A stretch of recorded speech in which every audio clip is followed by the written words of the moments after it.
నమస్తే, welcome to I dream. మనతో పాటు ఉన్నారు ప్రముఖ గైనకాలజిస్ట్ డాక్టర్ శ్రవంతి గాదిరాజు గారు. వారితో మాట్లాడతాం. అయితే ప్రెగ్నెంట్ లేడీస్కి ఫస్ట్ 3 months ఎంత ఇంపార్టెంటో, ఎంత జాగ్రత్తగా ఉండాలని చెప్తూ ఉంటారు. లాస్ట్ 3 months కూడా అంతే ఇంపార్టెంట్ అని చెప్తూ ఉంటారు. ఎందువల్ల? దీని గురించి ఆవిడ అడిగి తెలుసుకుందాం. నమస్తే అండి. నమస్తే. శ్రవంతి గారు, మనం ఇప్పటి వరకు 6 months వరకు మనం ఏం చేయాలి అనేది మాట్లాడుకున్నాం. లాస్ట్ 3 months, ఫస్ట్ 3 months మనం ఎంత కేరింగ్గా, ఎంత జాగ్రత్తగా ఉంటామో ఈ 3 months కూడా అలానే అని చెప్తూ ఉంటారు. అది నిజమేనా? Yes, exactly. ఇప్పుడు మనం మాట్లాడుకున్న దాంట్లో ఫార్మేషన్ అయిపోయింది, గ్రోత్. ఇక్కడ ఈ గ్రోత్ని మనం కంటిన్యూ తీసుకెళ్ళాలి. డెలివరీ ఎప్పుడు 40 weeks డెలివరీ అంటాం. దాన్ని 37 weeks తర్వాత, అంటే టర్మ్ జెస్టేషన్ అంటాం 37.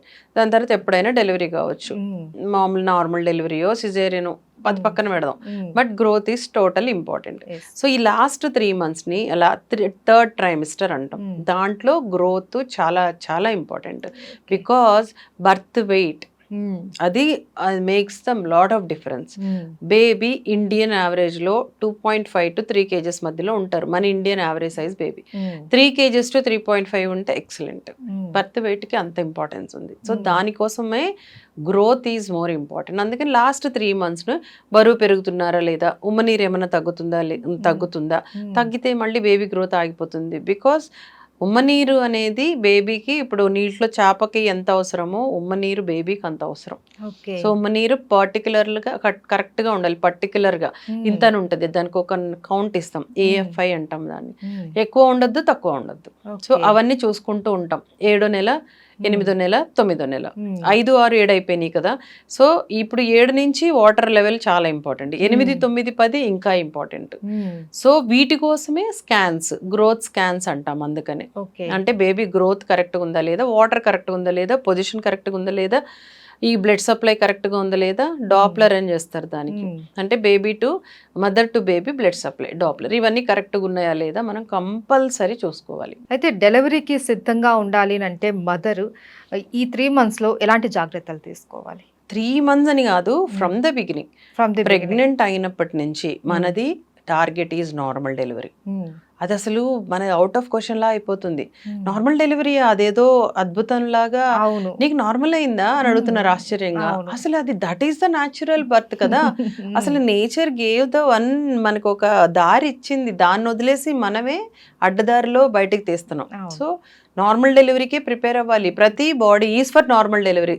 డిక్టమ్ కొన్ని ఉంటాయి, సెట్ కావు. అంటే బేబీ కాళ్ళ కింద ఉండడం, మదర్ పేగు చుట్టుకోవడం కూడా ఒకటి కాదు. ఒకటికి ఏం ప్రాబ్లం లేదు, 2, 3 అది కూడా స్కాన్ లో చూపిస్తాయి అనమాట. అలాంటివో లేదా కొన్ని ఇండికేషన్స్, అంటే వేరేవి, అంటే బేబీ పెరగలేదు, అంటే బ్లడ్ సప్లై తగ్గిపోయింది, నార్మల్ డెలివరీ స్ట్రెస్ తీసుకోకపోవడము, అలాగే అడ్డంగా ఉండడము, కాళ్ళ కింద ఉండడం, మదర్ వేరే ప్రాబ్లమ్స్ తో ఉండడము, రకరకాల వేరే డిసీజెస్ ఉంటాయి అలాంటివి. అండ్ బేబీ మెయిన్ కిందకి రాలేని మార్గం ఉంటుంది ఒకటి, అంటే ఆ వే ఏదైతే ఉంటుందో బేబీ బాడీ కిందకు రావడానికి సరిపోవట్లేదు, ఇలాంటివి తప్పితే అందరూ నార్మల్ డెలివరీకి. ఎప్పటి నుంచి? ఫ్రమ్ day 1 వాళ్ళకి బాడీకి రెడీ చేసుకోవాలి. ఎలా? దీనికోసం స్పెషల్గా ఏమైనా ఎక్సర్సైజులు చేసుకోవాలా మేడం అని అడుగుతున్నారు. ఇప్పుడంటే వచ్చినాయి కానీ స్పెషల్ ఎక్సర్సైజులు, ఫిజియోథెరపీలు, యోగాలు, బాల్ మీద ఏదేదో. పాతకాలంలో ఏం లేవు కదా. పాతకాలంలో అసలు ఇంట్లో డెలివరీ అయ్యేవాళ్ళు. ఎంత హ్యాపీ, ఇంట్లో డెలివరీ. ఏం లేదు, డాక్టర్ లేదు, ఒక సెలైన్ లేదు, మరి చక్కగా బేబీ డెలివరీ అయిపోయేది. మదర్ పక్క రోజు నుంచే నార్మల్గా ఇంట్లో అన్ని పనులు చేసుకునేది. అంటే అప్పటికి ఇప్పటికి ఏం తేడా వచ్చింది? మనిషి ఆలోచన విధానంలో తేడా వచ్చింది. అంటే టైంకి పెళ్లి చేసుకోవట్లేదు, టైంకి ప్రెగ్నెంట్ రావట్లేదు, ప్రీషియస్ అయిపోతున్నాము, రోగాలు ఎక్కువ వచ్చేస్తున్నాయి, భయం ఎక్కువైపోయింది, సెన్సిటివ్నెస్ ఎక్కువైపోయింది, స్ట్రెస్ ఎక్కువైపోయింది, పెయిన్ తట్టుకోలేరు. Delivery pain is death pain. అవును, చచ్చినట్టు భయపడే చాలా మంది. ఎందుకు? అది తప్పదు. ఇప్పుడు ఒకటి ఇచ్చారు అని అంటే భరించాలి కదా. కానీ ఆ పెయిన్స్ పడినంతసేపే, బేబీ బయటికి రాగానే అసలు ఆ పెయిన్ ఎలా ఉంటది అని అనిపిస్తుంది. అండ్ మదర్ ఇట్లా చక్కగా లేచి ఫిట్ అండ్ హెల్దీగా వెళ్ళిపోవచ్చు. బట్ సిజేరియన్లో అలా ఉండదు కదా. బెడ్ మీదే 3 రోజులు, తర్వాత ఇంకో 3 రోజులు మనం రెస్ట్లు, ఏ బరువు పనులు చేయకూడదు, బ్యాక్ ఏక్ అంటారు, పొట్టొస్తుంది, వెయిట్ పెరుగుతారు. మదర్స్ నార్మల్ డెలివరీ వాళ్ళని వాళ్ళని మీరు సిజేరియన్ వాళ్ళని చూడండి, చాలా difference. So everybody is for normal delivery from the beginning. మీరు కొత్తగా ఏమి ఎక్సర్సైజులకి వెళ్ళక్కర్లా. మీరు ఫ్రమ్ డే 1 మంచి డైట్ తీసుకోండి, మంచి ఎక్సర్సైజ్ చేయండి, మీ ఇంట్లో పనులు మీరే చేసుకోండి. బెడ్ రెస్ట్ ఎందుకు, అసలు మంచం దిగద్దు అంటారు, అవసరం లేదు. అవేమంతా చెప్పాను కదా, కొన్ని కండిషన్స్లోనే బెడ్ రెస్ట్. మిగతా అంతా నార్మల్. ఊడ్చుకోవచ్చు, ఇల్లు కడుక్కోవచ్చు, కింద కూర్చొని కటింగ్స్ చేయొచ్చు, కింద కూర్చొని బోన్ చేయొచ్చు, మంచిగా పద్మాసనం వేసుకోవచ్చు. ఇవన్నీ ఏం చేస్తాయి అంటే మజిల్స్ని రిలాక్స్ చేస్తాయి. అవును, అదే ఎక్సర్సైజ్. దానికి స్పెషల్గా మనం ఎక్సర్సైజ్ తీసుకోక్కర్లా. ఇప్పుడు ఏంటంటే కొంచెం ఈ లైఫ్ అంతా అడ్వాన్స్ అయిపోయి రకరకాల యాప్స్ వచ్చేసి, రకరకాల డెవలప్మెంట్స్ వచ్చేసి, దానికోసం కొత్త డాక్టర్స్ పుట్టుకురావడం, కొత్త అంటే ఇవన్నీ అనమాట ఇన్స్ట్రుమెంట్స్, అంటే వాటికి మసాజర్లని రకరకాలు అనమాట, వాటితోటి ఏవో చేస్తూ అవి వచ్చినాయి. బట్ అవసరం లేదు, హాయిగా ఎక్సర్సైజ్ చేయండి. ఎక్సర్సైజ్ అంటే కూడా ఏం చేయాలి, వాకింగ్, ఇంట్లో పని, just normal walking, this is more than enough. స్పెషల్గా ఏం ఎక్సర్సైజ్లు అవసరమే లేదు చెప్పాలి అంటే. అయితే డాక్టర్ గారు, ఉమ్మనీరు పోయింది అనేసి అంటూ ఉంటారు. డెలివరీ టైం ఇంకా ఉండంగానే ఉమ్మనీరు పోయింది, వెంటనే హాస్పిటల్ తీసుకెళ్ళాలి, వెంటనే డెలివరీ చేయించేసాలి అని అంటూ ఉంటారు. నిజమేనా? ఉమ్మనీరు పోతే ఇప్పుడు నేను చెప్పాను, పొట్టలో ఉన్నంత వరకు నీరులో ఉంటేనే బేబీ బతుకుతుంది. నీరు పోయింది అని అంటే బేబీ పోతారు. అంటే వాళ్ళకి అక్కడ నుంచి రావు ఆక్సిజన్, ఉమ్మ నీరు నుంచే లోపలికి వెళ్ళాలి. బయటకు వస్తే ఎయిర్లోంచి ఎలా వెళ్తుందో, కడుపులో ఉన్నప్పుడు ఉమ్మ నీరు వాళ్ళకి ఒక మీడియా. సో ఉమ్మ నీరు పోకూడదు. ఉమ్మ నీరు ఎప్పుడు పోవాలి? డెలివరీ టైం వచ్చినప్పుడు నొప్పులతో పాటు ఉమ్మ నీరు పోవాలి. లేదు అంటే దాన్ని ప్రీ టర్మ్ డెలివరీ అంటాం. అంటే సంథింగ్ రాంగ్. కొంతమంది నెలలు నిండకుండానే పుడతారు కదా, వాళ్ళల్లో అలా ఉమ్మనీరు పోతుంది, పోకూడదు అలా. That is not correct. Okay. అలాగే ఉమ్మనీరు తక్కువ ఉన్న వాళ్ళకి ఎలాంటి ఫుడ్ తీసుకుంటే దాని గ్రోత్ ఉంటుంది? Same thing. ఉమ్మనీరు అసలు ఎందుకు తక్కువ ఉంది కనుక్కోవాలా. ఎందుకు ఉంటుంది ఉమ్మనీరు, ఎక్కడి నుంచి వస్తుంది? ప్లసెంటా అంటే మాయ నుంచి రోజు రోజు ప్రొడ్యూస్ అవ్వాలి. అలాగే బేబీ కొంచెం కాంట్రిబ్యూట్ చేస్తారు, లైక్ యూరిన్ రూపంలో అండ్ వాళ్ళ సెక్రిషన్స్ రూపంలో. అంటే అది కరెక్ట్గా నేచర్ గేవ్స్ అనమాట. సైకిల్ని మనము ఎక్కడో అబ్స్ట్రక్ట్ చేసాం. ఏది బీపీ పెరిగిందా, లేదు బేబీ నుంచి రావట్లేదా, బేబీ యూరిన్ రావట్లేదా, ఈ మాయ నుంచి రావట్లేదా, ఏదో కాజ్ కనుక్కోవాలి ఫస్ట్ వీలైతే ఆ కాజ్ని ట్రీట్ చేయాలి. దాని నుంచి పెంచడానికి కొన్ని మందులు ఉంటాయి.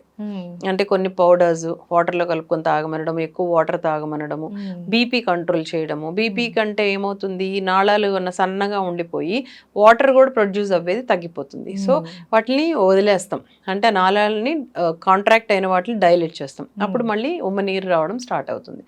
సో కంపల్సరీ ఉమ్మనీరు ఎక్కువ ఉండాలి, అది మస్ట్. అంతే. అంటే అడిక్వేట్గా ఉండాలి, ఎక్కువ వద్దు తక్కువ వద్దు. ఎక్కువ ఉంటే కూడా ప్రాబ్లం. మదర్కి షుగర్ ఉంటే బేబీ చుట్టూ వాటర్ ఎక్కువ వస్తుంది, మనకి అది కూడా ఉండకూడదు. పొట్టింత వచ్చేస్తుంది, గాలి ఆడనంత ఇబ్బంది పడుతుంటారు వాళ్ళు. ఏదైనా సరే కంట్రోల్లో ఉండాలి, మనకి ఎంత ఉండాలో అంత. ఎస్, అదే మనకి హెల్తీ కూడా. అండ్ ఆఫ్టర్ డెలివరీ తర్వాత ఫస్ట్ చేయాల్సిన ప్రికాషన్స్ ఏంటి ఆ ప్రెగ్నెంట్ లేడీకి డెలివరీ తర్వాత? మనకి దాంట్లో కూడా ఏం లేదు, జస్ట్ హ్యాపీగా మంచి ఫుడ్ తీసుకోండి, కొన్ని మందులు ఆల్రెడీ చెప్తాం అవి వేసుకోండి, బ్రెస్ట్ ఫీడింగ్ ఇవ్వండి ఫస్ట్. అసలు పుట్టిన వెంటనే స్టార్ట్ చేసేస్తాం బ్రెస్ట్ ఫీడింగ్. బేబీ కేర్, మదర్తోనే బేబీని ఉంచాలి, full breast feeding, exclusive breast feeding ఇవ్వాలి. మదర్ ఏం చేయాలి అంటే పొట్టకట్లు కట్టుకోవడము, ఎండబెట్టుకోవడం. అంటే ఏం తినరు, అవేవో పొడులేసి పెడతారు, అలా కాకుండా మంచిగా పుష్టికరమైన ఫుడ్ తినాలి. ఈ పొట్టకి చీరలు టవల్స్ అలాంటివి కట్టకూడదు, కట్టకూడదు అసలు. అవి గర్భసంచి కిందకి జారిపోతుంది, అది కట్టకూడదు. అది రాంగ్ నోషన్. అది ఒకటి. ఏంటంటే నడుంకి బలం ఉంటాది అనేసి టైట్ గా కట్టేసుకుంటూ ఉంటారు. దట్ ఈస్ రాంగ్, కట్టకూడదు. మాక్సిమం బెల్ట్, అది కూడా ఒక నెల తర్వాతే. బట్ వాటన్నిటి వల్ల ఏం పెద్ద యూజ్ ఉండదు, ఓన్లీ ఒక టైట్నెస్ అనిపిస్తుంది అంతే తప్పితే ఏం యూజ్ లేదు.